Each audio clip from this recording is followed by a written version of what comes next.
Advocate Videep Mahanandia का अभिवादन स्वीकार कीजिए।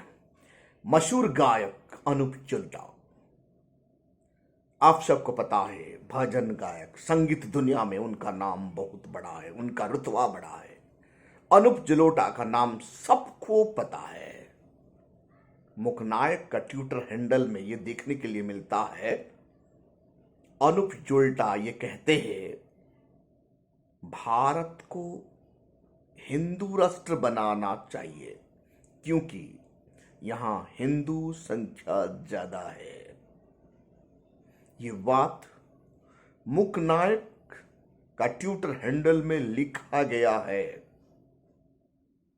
साथियों, भारत कोई धर्म मजहब का ग्रंथ से नहीं चलता है, भारत संविधान से चलता है। हमारा संविधान क्या हिंदू राष्ट्र के लिए इजाजत देता है?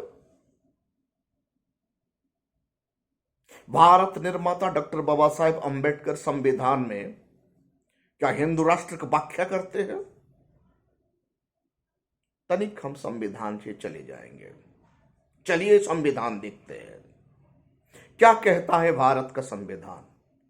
अनूप जलोटा जी का जो व्यू है, क्या ये व्यू को हमारा संविधान इजाजत देता है?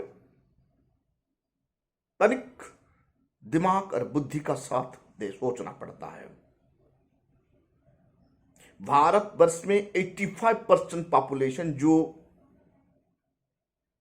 अनुसूचित जाति, अनुसूचित जनजाति और पिछड़ा वर्ग, ये हिंदू नहीं है। आर्टिकल 340, 341, 342 में, ये 3 आर्टिकल में schedule caste, schedule tribe, OBC के लिए स्पेशल अधिकार दिया गया है। हम कैसे कहेंगे भारत में ज्यादा हिंदू रहते हैं जब schedule caste, schedule tribe, OBC और ओबीसी को मंदिर में घुसाया नहीं जाता? हम कैसे हिंदू हैं? Schedule caste, schedule tribe, OBC लोगों को, खास करके शेड्यूल कास्ट, शेड्यूल ट्राइब लोगों को बारात में घोड़े पर बैठने नहीं दिया जाता। हम कैसे हिंदू हैं?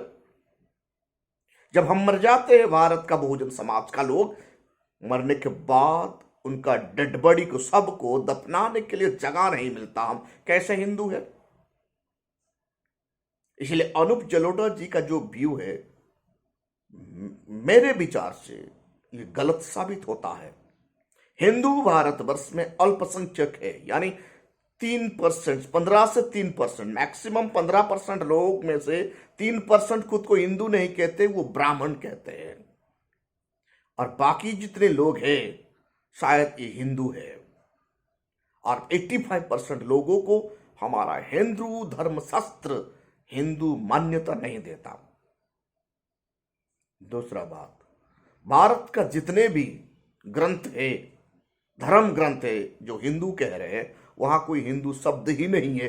कैसे हिंदुस्तान बन जाएगा? रामायण में देखिए, वहां हिंदू शब्द नहीं है, गीता में हिंदू शब्द नहीं है, वेद में हिंदू शब्द नहीं है, महाभारत में हिंदू शब्द ही नहीं है। ये हिंदू कौन है? ब्राह्मण का भी खुद को हिंदू नहीं कहता, वो खुद को ब्राह्मण कहता है। जब मुगलों ने जिजिया टैक्स वसूली कर रहे थे, तब भारत का जो ब्राह्मण समाज का लोग खुद को ब्राह्मण डिक्लेयर किए हैं और टैक्स नहीं दिए हैं, तो ये तो हिंदू नहीं होंगे। तमाम हिंदू धर्मशास्त्र पढ़ने से वहां हिंदू शब्द नहीं मिलता है। हमारा संविधान क्या कहता है? संविधान का आर्टिकल 1 ये देश का नाम बताता है। आर्टिकल 1 को पास करने के लिए पार्लियामेंट में, कॉन्स्टिट्यूशन असेंबली में इनको पारित करवाने के लिए बाबा साहेब अंबेडकर को 17 दिन तक अकेले लड़ना पड़ा था। 17 दिन तक। और ये भारत का नाम रखा गया है, ये देश का नाम रखा गया है भारत।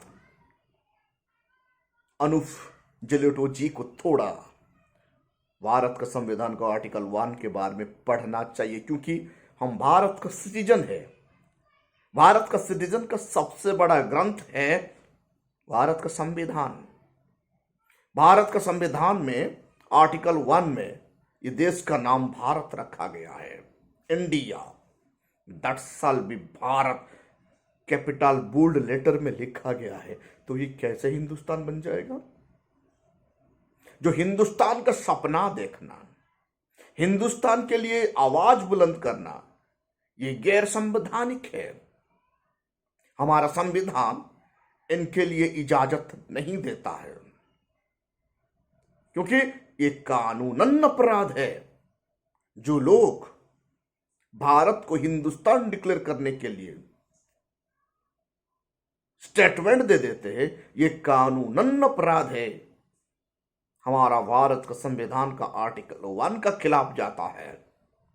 इसीलिए भारत जम्बूद्वीप था, इंडिपेंडेंट देश में इनका नाम कानूनी प्रक्रिया में भारत रखा गया है। भारत है, भारत रहेगा, और आने वाले कल भी ये भारत ही रहेगा, क्योंकि बहुजन समाज अब जाग चुके हैं। बहुजन समाज अब आवाज बुलंद कर रहे हैं। बहुजन समाज भारत के संविधान का आर्टिकल 19 को सही से जानते हैं, इसलिए वो मुखर होकर बोलना सीख गया है। वो दिन नहीं है आप मनुवादी जो कहेंगे वो होगा, अब ऐसा नहीं होगा है। जल्दी ही भारत का Bahujan Samaj executive, legislature, press media, judiciary में अपना हिस्सा लेके रहेंगे, वो भी कानूनी प्रक्रिया से। ये प्रक्रिया शुरू हो गया है। 2024 का जो मैदान है, वो मैदान में ये साफ हो जाएगा कौन भारत में राज करेगा। ये प्रतीक हो रहा है 2024 के बाद जितने भी सरकार बनेगा, सिर्फ बहुजनों का बनेगा। इसीलिए बहुजन समाज तैयारी कर रहे हैं। बहुजन समाज पार्टी में तमिलनाडु का प्रदेश अध्यक्ष आर्मस्ट्रांग जी का डिक्लेयर तमिलनाडु के लिए शुभ संकेत है। तमाम स्टेट का अध्यक्ष आप लोग आरएस प्रवीण कुमार जैसे डिक्लेयर करके घर छोड़ देना चाहिए और बसपा को मजबूती का साथ बनाना चाहिए। ये हर कोई बहुजनों का कर्तव्य हो चुका है। नहीं तो आने वाला कल भारत वर्ष का नाम बदलकर मनुवादी हिंदुस्तान रखने की कोशिश कामयाब भी हो सकता है। साथियों, बहुजन समाज जब भी लड़ाई लड़ता है वो कानूनी प्रक्रिया से लड़ता है। कानून का दायरे में रहकर ही बहुजन समाज को अपना आवाज को बुलंद करना चाहिए और संविधान को कभी भी उल्लंघन करना नहीं चाहिए। साथियों, आप देख रहे हैं voice of people, voice of Bahujan.